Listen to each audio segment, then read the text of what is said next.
The mythos and symbolism of the phoenix has been around for thousands of years. Spanning many different cultures, this mythical bird, for the most part, has represented rebirth, renewal, the Christ figure archetype, and the heavenly paradise. Associated with the sun, a phoenix obtains new life by rising from the ashes of its predecessor. According to some sources, the phoenix dies in a show of flames and combustion, although there are other sources that claim that the legendary bird dies and simply decomposes before being born again. The Star Wars universe is no stranger to phoenix symbolism. The Rebel Alliance starbird, also known as the Phoenix, was a symbol of the Alliance to restore the Republic. The flight helmets of the Rebel X-Wing pilots were adorned with the starbird logo, and nearly 30 years after the Battle of Endor, the Resistance adopted that same emblem. Many pilots, including Poe Dameron, wore helmets featuring this logo. The New Republic insignia also had the starbird.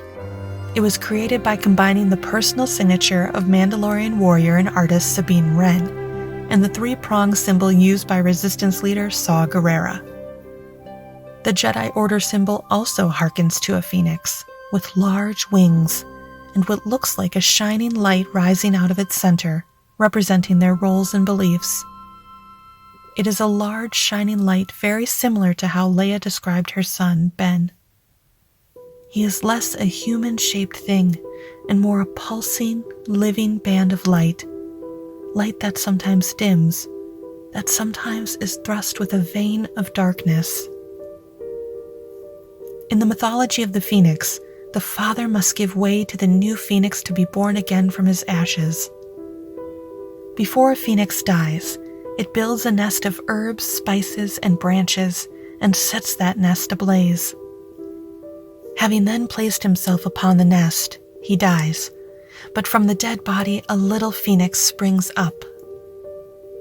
In Return of the Jedi, Vader's body burned on a funeral pyre. Luke, the son, set that pyre ablaze, letting his father's legacy of tyranny and death become nothing but ash. He was the fire starter of this trilogy, the one to purify and announce the time of change and redemption.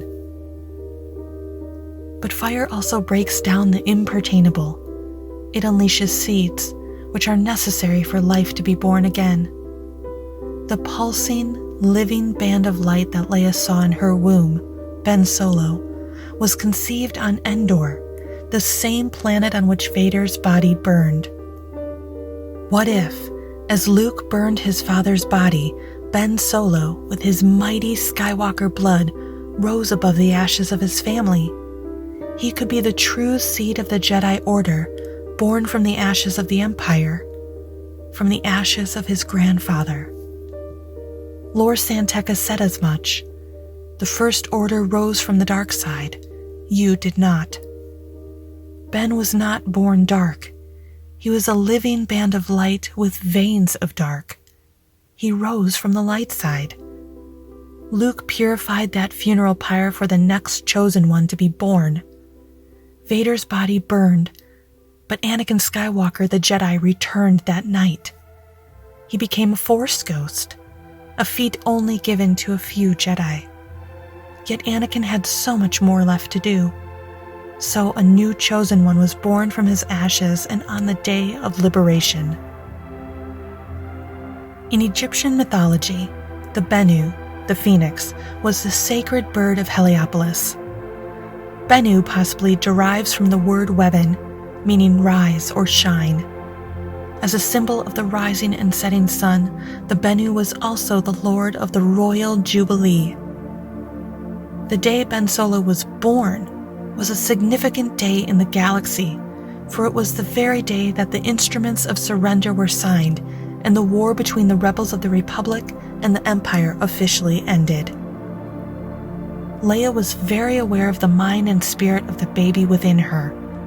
She knew that she carried one who had the mental and physical capabilities to be a warrior and a ruler.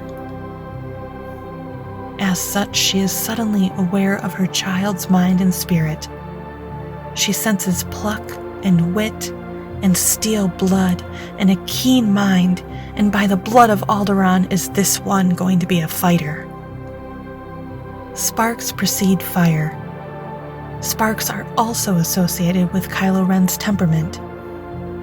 During the second Force-Bond scene, sparks of military engineering are seen on the left side of Kylo's shoulder.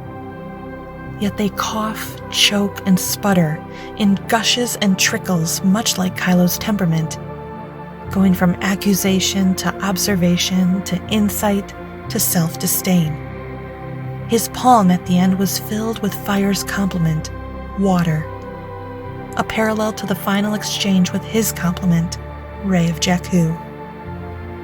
When Kylo and Rey joined forces to take down the guards, fire rained and burned Snoke's banner to the ground. And when Kylo proposed to Rey, those star-like sparks rained down in disappointment at her rejection. When he finds his rival, Hux, staring down at him in disdain, he rises, declaring himself supreme leader, and the sparks mirror that rush of anger in straight, spitting lines and sputtering. This is even more evident when Kylo force chokes Hux. Both Vice Admiral Holdo and Poe's speeches compare the resistance to sparks as well. "We are the spark that will light the fire that will restore the Republic," from Holdo. But "we are the spark that'll light the fire that'll burn the First Order down," from Poe. These two speeches speak of the duality of fire to both restore and destroy. Sure, Kylo Ren sets off sparks, but that is because he is a shell that is suffocating the true flame Ben Solo.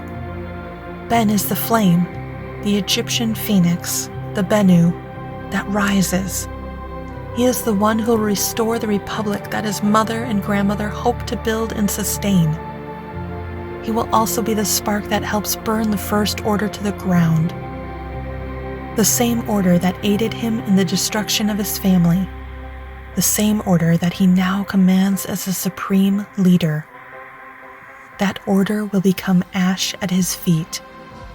The shell of Kylo Ren must surrender to the resurrection of the Skywalker.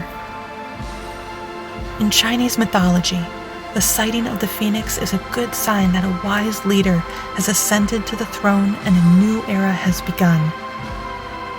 A new era has begun, born from the ashes of Anakin Skywalker.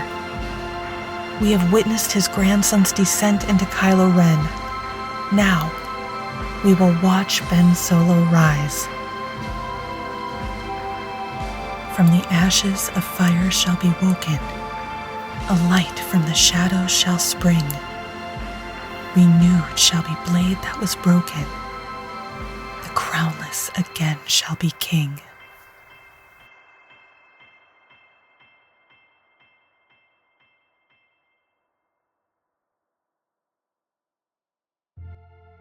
Hello, this is Emrys, and with Luthien, thank you so much for watching this video. We hope you enjoyed it. If you haven't already, please subscribe to our channel and click on that little bell icon that will give you notifications every time we post a new one. And of course, like, comment, and do all those things. Peace, love, and Reylo, guys. All magic comes with a price.